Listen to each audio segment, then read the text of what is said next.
Previously on One Piece, we found out about the wild day Kobe had invading Amazon Lily to take into custody Boa Hancock. We discovered the new products of the SSG, the Seraphim, pacifistas in the form that looks like the warlords as children, but with the genealogy of Lunarian, the race that King of the Beast Pirates belongs to. What are they? Human? Clone? Mutation? Cyborgs? All of the above? All we truly know is that they are powerful. But that wasn't the only issue going on, as Blackbeard also invaded Amazon Lily, looking to claim Boa Hancock's power for his own. But they ended up in a bit of a stalemate. While Blackbeard, using his abilities, did manage to capture Boa Hancock, all of Kobe's men, as well as all of Blackbeard's men, including Vasco Shad and Katarina Devon,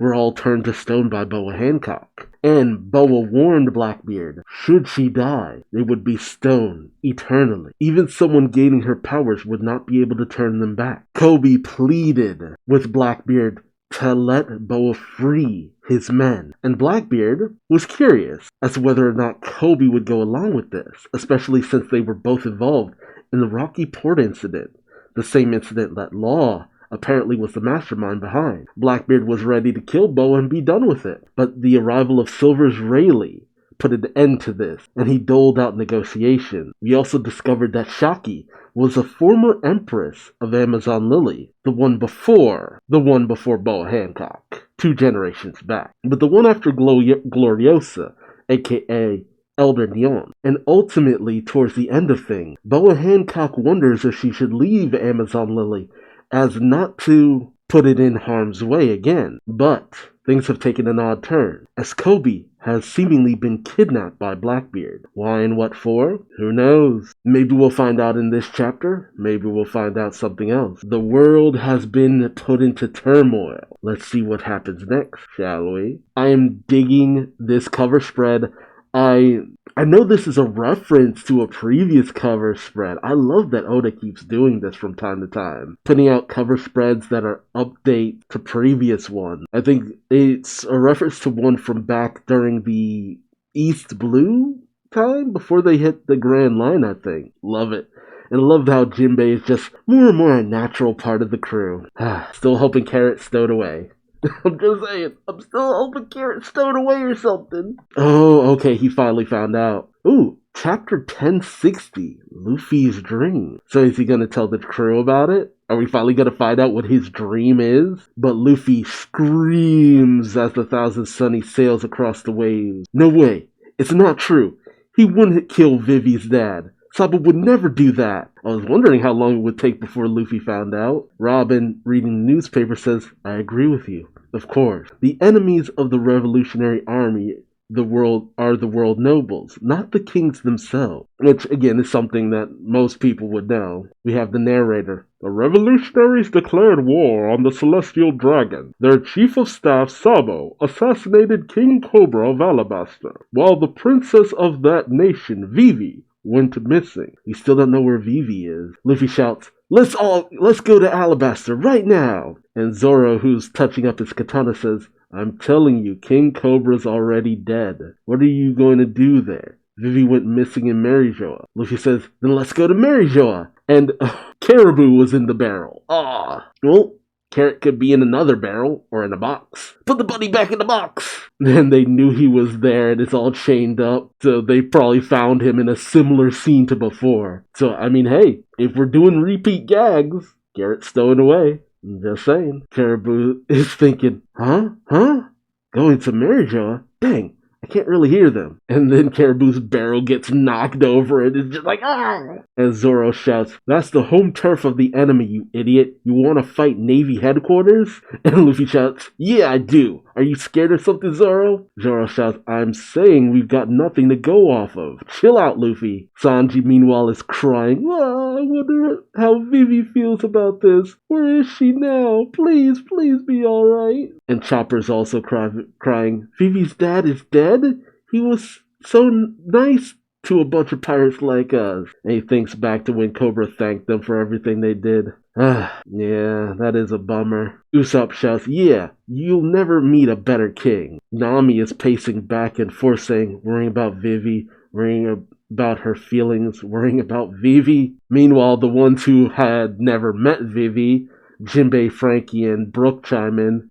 Jinbei says, it sounds like the reverie was quite a turbulent one. Frankie says, we met your brother in Dressrosa, didn't we, Luffy? And Brooke says, I don't think I've ever heard of Alabaster's suffering under misrule. And then we have Nami, Luffy, and Chopper all freaking out. Nami says, I can't, I'm too worried about Vivi, where are you? Luffy shouts, me too, come on, let's go save her. Chopper shouts, yeah, let's go. And all Zoro can do is sigh. Come on, knock it off, all of you. Remember, Luffy, what did you say when this happened to Ace? Oh, that's true. But that's not a great example, because a lot of bad stuff happened to Ace. Luffy had said Ace has his own adventure. Zoro says, until he was in undeniable danger, you let Ace live his own life. Yeah, and that circumstance led to his death. Like, I'm just saying. I feel like, well, then again, I don't think the Straw Hats would have been able to do much in that situation. Zoro says, you don't think Vivi can figure it out for herself? She's a strong woman. Aw, that's high praise coming from Zoro. When it comes time to act, we'll fight whoever we have to. But when there's nothing to do, nothing to be done, just put up with it. Yeah, I can kind of understand where he's coming from. Luffy says, well, at least let me vent a little. They all go. Luffy, Nami, Chopper, and Sanji all go in on Zoro Luffy saying, you're an ogre from Onigashima. Nami calls him Green Kaido. Chopper says Green Mom. Oh, like Big Mom. Ah, gotcha. I didn't realize it first. And Sanji says crappy moss head. And Zoro snaps back, shut up, fourth place. And then they start fighting, of course. Robin is still reading the newspaper as she says so many things have happened while we were on Wano. And they're all rapidly developing. The dissolution of the Seven Warlord system resulted in high-level pirates being unleashed upon the sea, and that led to the formation of the Cross Guild, and with it, the new Emperor of the Sea, Buggy the Genius Jester. And Luffy calls out, now that's just a mistake. I think Nami nods a little too. Robin adds, now Luffy, there are more names with some connection to you in here. Do you want to know? We want to know, we the audience. Of course, Luffy says, I'll leave that to you. Just tell me if it's real bad. And Robin says, alright, I'll do that. I'm sure you've had enough news for now. No. Give us the lore. Give us the lore. But Luffy lies back and says Sabo didn't do it. I know. Sabo grew up in a home that controlled him. He just wants everyone to be free. And he remembers back when Luffy and Ace were all kids hanging out. Sabo said, I want to see the world and write a book about it. And Luffy made his declaration. Hee. Okay, then I wanna... And then it cuts off. And, we're gonna do this again. Oda, you're really teasing us with this, aren't you? Luffy says, I swore an oath to him and Ace, just the three of us. I wanna... ... Cut back. Everyone looks shocked. Even the Sunny seems to be shocked. And Zoro says, huh? Jinbei says, what did you say? Nami simply says, what? Brooke's just laughing, going, yo, now that's just hilarious. Usopp says, hey, you can't be serious about that. Frankie's also laughing up a storm. I love how select few of them are just laughing. Frankie says, I love it, man. Sanji's also laughing, saying, hey, Chopper, you might want to examine his brain. Robin's utterly speechless, and Chopper is just mystified, going, oh, wow. But Usopp steps up and says, come on, you know that's not possible. But Luffy responds, maybe it is, once I'm king of the pirates. But Usopp adds, I mean, who thinks of something like that? I wonder what he said. Is it the banquet theory? I wonder. Luffy gets up and says, did I never tell any of you of this before? Usopp responds, nope, never. Not that I mind, but it can't happen. Luffy thinks about it and says, I guess it was only Shanks, Ace, and Sabo then. Robin questions, what did they say? Luffy says, they laughed. Shanks had tears in his eyes. Oh, that's right. Remember, Shanks told Rayleigh when they met up, he met a boy in the East Blue who said the same thing as Roger. And Yamato also knows this. Maybe that's also a reason why Yamato couldn't join, because Yamato knew what Luffy's dream was because of Ace, and knew it was the same dream of Roger. That would connect things too easily. Again, that was why I've when Yamato was being pushed, oh, like Straw Hat, it's like Yamato knows too much. Yamato answers way too many questions too immediately. But Luffy lies back on the grass and says, hee hee. And that's all at the end of my dream. Oh, at the end of his dream. At the end of his dream. So there's something he wants at the end of his dream. So becoming king of the pirates is just part of a few steps. Jinbei breaks out laughing. Well, now that I'm here on the ship, I guess I've got to take it seriously. This is quite a captain I've saddled myself with. Luffy just laughs. Hee hee hee. Chopper is still delighted, saying, that's a great dream, That's great, Luffy. What a great dream. And Nami just smiles, saying, it does sound like you. Frankie chimes in, saying, but it definitely ain't possible without at least being king of pirates. There's one more road Poneglyph to find, and then we can get to Laugh Tale. But Robin interjects, saying, don't make it sound so simple, Frankie. It's the last poneglyph that no one's been able to find for a very long time. There are absolutely no clues to its whereabouts. Meanwhile, Navy HQ in the New World. Oh, okay. You have the intelligence room saying, message from Flame Emperor Sabo to the Kamabaka Queendom. And they're scrambling. Where is he? Trace the signal. There's no white transponder sail jamming. It's an emergency call then. I'll hang up soon. Oh, and the Gorosei are also listening in too. Trace successful. Where is he? The kingdom of Lulusia. And the Gorosei say, Lulusia? My word. What is it about Lulusia that's so important? They say, that's one of the 8 countries that revolted the other day. The perfect place for Sabo to be hiding. Ah, okay. I see. An unlucky man. So it is simply destiny. Meanwhile, at the Kamabaka Queendom, the revolutionaries say, Sabo? Sabo says, sorry for the trouble. They say, Sabo, I'm so glad you're alright, my boy. Oh, that's Eva. Sabo says, Dragon, I wasn't the one who assassinated King Cobra. Morley says, right, I knew it, I believed in you. And Koala responds, we had a feeling, Sabo. Sabo says, but when I was in Marijoa, I saw something terrible. We cut over to Lulusia in the New World. Oh, shit. They say, terrible. What was it? And in Lulusia, the people are shouting, the sky's so dark. Are those clouds? It's almost like some massive object is hovering just overhead. Oh shit. Oh no. What's about to happen? We have the king of Lulusia, King Seki, and Princess Komin in the dungeon. King Seki says, you'll all regret this. Mark my words. Once Navy HQ arrives, you'll be sentenced to impalement. He's got the vampire aesthetic.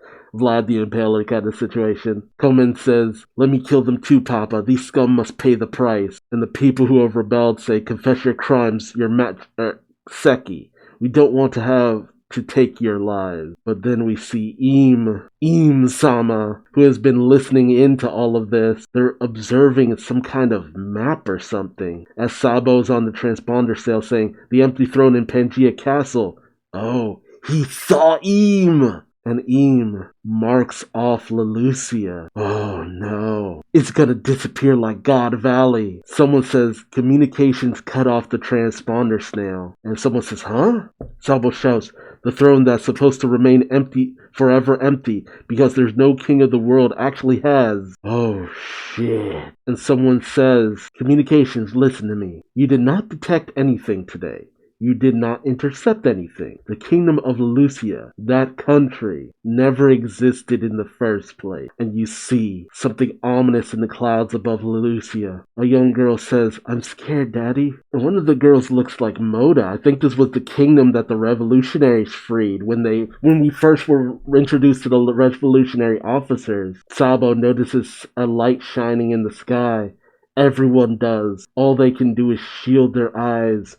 You see Eam's weird spiraled eye. And you see King Seki looking towards the heavens as something just rains down blast, annihilating Leloucia. Just white. Like, dude, what has the firepower to utterly bombard an entire kingdom? I mean, we've been getting to that point. I mean, we've seen people with lots and lots of power, but we've only seen people who could potentially annihilate a small island, like maybe a town. That's the farthest we've got to annihilate an entire kingdom? Dude. And a report goes out. Seaquake detected in the open sea to the southeast. Tsunami warning issued. And you hear Koala on the Dendenmushi. Sabo? Sabo? Oh, snap. No way Sabo went out like that, though, right? Shoot. Man, maybe Carrot isn't on the Sunny. We cut to days later on the Thousand Sunny. Oop, this is gonna be a great place for the filler when the anime comes back. So we're gonna get a filler arc with Jinbei. Ooh, and it's a great point for Film Red to take place. Not that it's canon, I'm just saying. Still waiting to see Film Red. Time of recording. You see the Thousand Sunny in some icy water. The crew screams, "Ah! It's so scary and cold. Watch out for icebergs." Jinbei at the helm shouts, "Quickly, furl the sails. The wind is too strong. Are we nearly at the island yet, Nami?" Well, Frankie, responding to furl the sails, says, "Got it." Nami says, "Not yet. I feel like we're in the island's climate range. I'm guessing it's a strong winter island." We see Robin in, I guess, the kitchen, saying to Chopper, "Ooh, what a fashionable choice, Chopper." And we see Chopper with a nice Casa hat on. Chopper says, "Hee hee hee. With this woven hat from Otama, I won't have to worry about the snow. I'll be right back." And he steps out. Luffy, up on the figurehead, says, "Hey Nami, what's that?" And Nami pokes her head over and says, "What's what?" Huh? And they see something weird over in the distance. Some kind of weird spiral. Nami says, "What is that? It's an enormous warm eddy." Eddy? An eddy? An eddy is a circular current of water. The ocean is a huge body of water that constantly in motion. General patterns of ocean flow are called currents. Sometimes those currents can pinch off sections and create circular currents of water called an eddy. Huh, weird. So a just weird circular current, but it's like out of the water. It's almost like a balloon. Just yeah, even I guess Luffy says an eddy. Why is it rising above the water? Nami responds, "It's a mass of warm water that got heated somewhere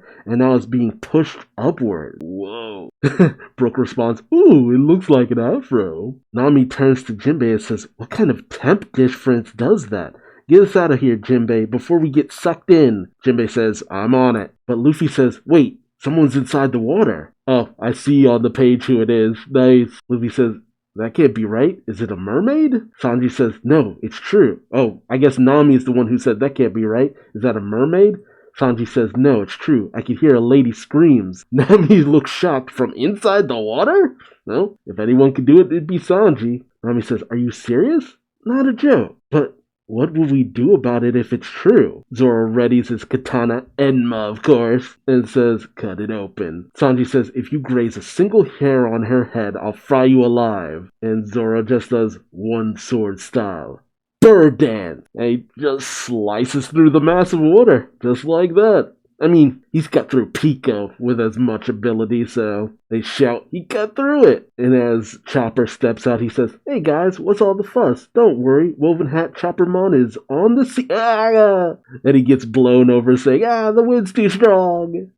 He gets blown up into the air, right off of the ship. Usopp freaks out saying, "What?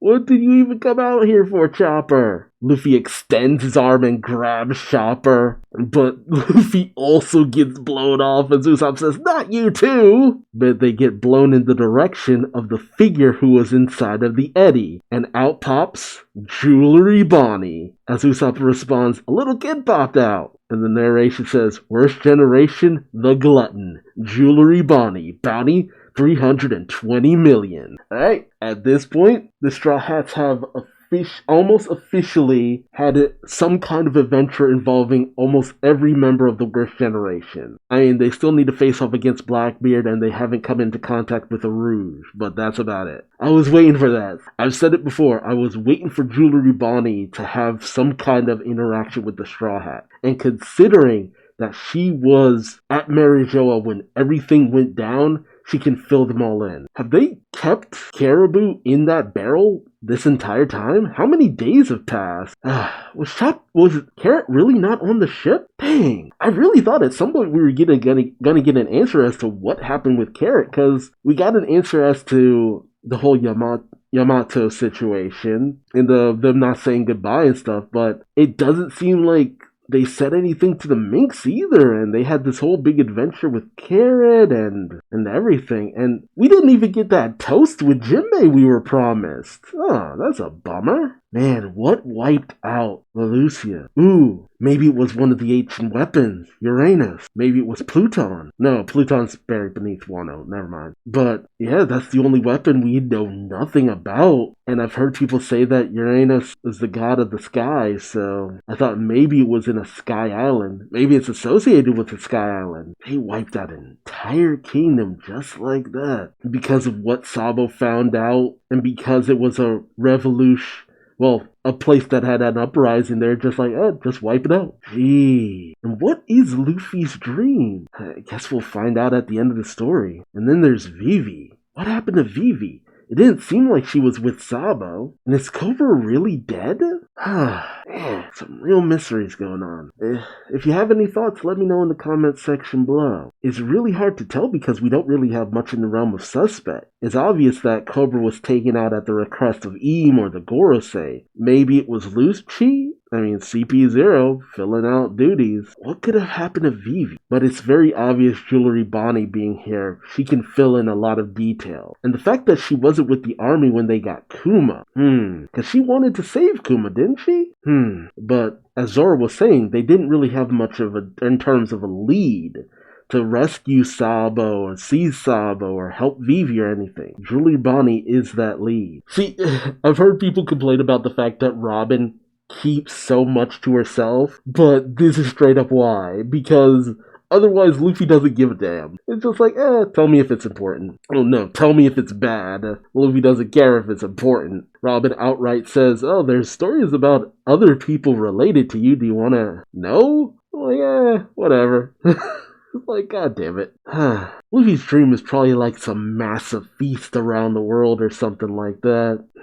I wonder. Well, again, let me know your thoughts in the comment section below. Remember to like, subscribe, and hit the bell for notifications. And until next time, I've been Duuz-Diz-Din, and I hope to see you in the next video. Till then, bye-bye.